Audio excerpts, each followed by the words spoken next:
If you think you know which way it's going to go, make your bet at Sports Interaction. Guys, Super Bowl 57. What is that? Woo! You never heard of the Super Bowl? No. It's a bowl and it's super. I've never heard of 57. Check it out. You can get all the action at Sports Interaction. Pre-game, live and play. Prop bets are great. My favorite one is the Rihanna one. Which song is she going to lead with? And I think there's a healthy debate to be had about it. Sports Interaction makes it easy to deposit, play, and cash out. Join now to see all that sports betting has to offer. If you want to bet, it's sportsinteraction.com/STPN. Or in Ontario, you can download the app using the QR code on your screen. 19 plus, please play responsibly. Speaking of trade rumors, All right, Adam. so we were going to hit the Vladimir Tarasenko trade right now. And I think that you would find this tweet from Charlie Rumiliotis, who is I hope I pronounced your name right, Charlie. I don't think you did. Works at NBC Chicago. Right. Rumiliotis. Those were two different pronunciations. How would you pronounce this? It's clearly Let Greek. me put on my glasses. Charlie Rumiliotis. That's how I pronounced it. Either. Rumiliotis. Fucking No, don't throw stones. I think I got it, mine Charlie. was great. If we're wrong, we apologize. Anyway, I will never criticize anybody's pronunciations of names because I know I can't do it myself. Yes. And you, Steve, what are you doing there? I did it with a perfect Apologize. Greek accent or you whatever. gave Can't me see the it. same thing. Can't see it. Apologize. All right, Adam. Apologize. Rumiliotis. Pull him down. Can't see it. Pucker up, Buttercup. Patrick Kane on Vladimir Tarasenko's trade to the Rangers. Quote, "It's not like the happiest I've ever been to hear about a trade.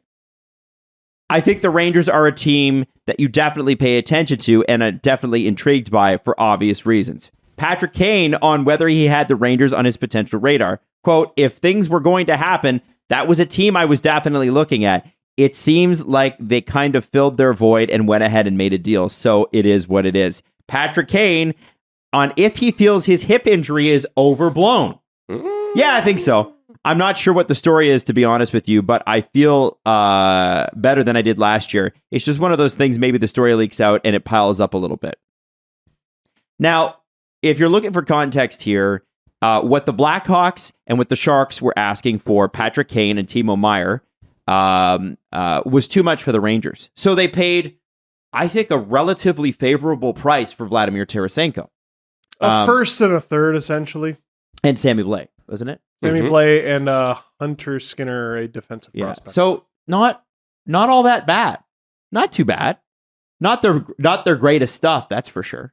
I mean, when you consider that they offered Hedl and a first for JT Miller last summer, that's a real trade offer that the Canucks said no to. No thanks. We don't want it. We'd rather keep them. The one thing we didn't touch on when we talked about the Rangers going for it last episode was that we all forgot they have 2 first-round picks. They're in a unique position. Totally they were forgot. in a unique position that no contender is usually in, where they can just send out a first-round pick, and it doesn't really matter because they're going for it, and they have an extra one. And they did it, and it was a great move. There has been a contender in recent memory to have 2 first-round picks, and one of them was the Lightning. And you know why? Because they traded JT Miller. Hey! They got the Canucks first-round pick, and if I'm not mistaken, they pitched one of the firsts out the door for Barclay Goodrow, and they pitched the other out the door for Blake Coleman, and then they won back-to-back cups. Man, good moves. Good moves all around. Those quotes. Decent. So, quote, that is, you know what? We never get honesty from NHL players. I'll take it. I will absolutely take it. That is a fantastic quote. That is the right amount of juicy. That is not, it doesn't even need that much sauce. So here's the thing. Ooh. Whether or not Patrick Kane feels his hip is that bad or not, other teams do. And perception is reality. If you're giving up, let's say in the Leafs case, all right, let's go Leafs on this one, because how does it affect the Leafs? That's what everybody wants to know. Yeah, absolutely. That's what you want to know, You know, right? it's like, of course you do. If you're Davidson in, it's his name, right? Davidson? Kyle Kyle Davidson. In Chicago, you're like, well, I would take Nyes and a first for Patrick Kane. And if you're the other Kyle, the Dubas version, you say no. And you say, what about the hip injury? And Davidson says, well, it's not that bad. And I look at Kane's production, if I'm Dubas, and I go, seems like it's worse than you're leading on. And it's the reality of the situation is there have been guys in Chicago that have had good years despite the team being terrible. Patrick Kane, by Patrick Kane's standards, Yes. hasn't been. His production isn't like abysmal. His two-way play is non-existent. It doesn't exist. So how healthy is he going to be when you get him? How healthy is he going to be 2 months into the playoffs, ideally? Mm-hmm. Where does he fit in your lineup? Do his warts prevent him from playing a first-line role on a good team? Mm-hmm. And now that, Tarasenko's off the board, Meyer's already a bigger fish, Mm-hmm. Horvat's off the board, I'm starting to think that Kane, the picks involved are going to have to be heavily conditional. And they're going to have to be based on playoff success and or games played. Yeah. Because if that's the main concern, I'm giving you, like, I wouldn't be shocked to see something like, it isn't going to be the only pick involved, relax, but I could see something like, yeah, we'll give you a third that turns into a first if he plays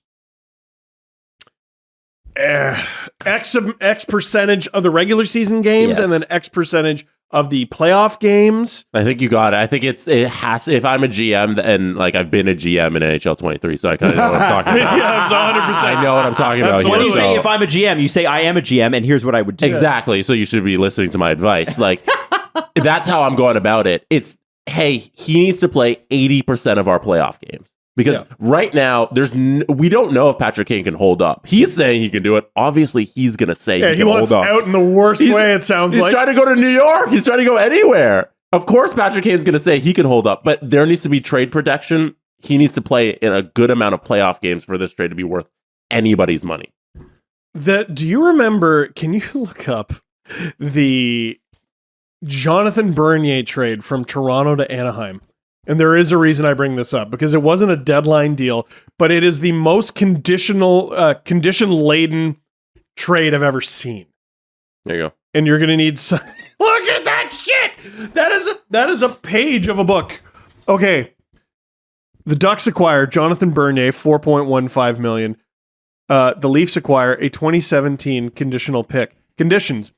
If Bernier starts half of Anaheim's playoff games next spring and the Ducks win the Stanley Cup, Toronto receives the Ducks' 2017 second-round pick. If Anaheim doesn't still own that selection, it will transfer its next available second-rounder from a future year. If Bernier starts half of Anaheim's playoff games next spring and the Ducks lose in the Stanley Cup final, Toronto receives the Ducks' 2017 third-round pick. If Anaheim doesn't still own that selection, it will transfer its next available third-rounder from a future year. Should Anaheim trade Bernier to a team that starts him in half of its playoff games next spring and wins the Stanley Cup, Toronto receives the Ducks' second-round pick. Should Anaheim trade Bernier to a team that starts him in half its playoff games next spring and loses in the Stanley Cup final, Toronto receives the Ducks' third-round pick. Result, condition not met. Man, it's like they planned for everything. It could. That is funny. I think I would not be shocked at all to see something like that happen for Kane. The only reason it might not happen that way is some team is going to be left without a dance partner, and the Blackhawks hold strong and say, listen, you got to give us an unconditional pick or we're not making the deal. Mm.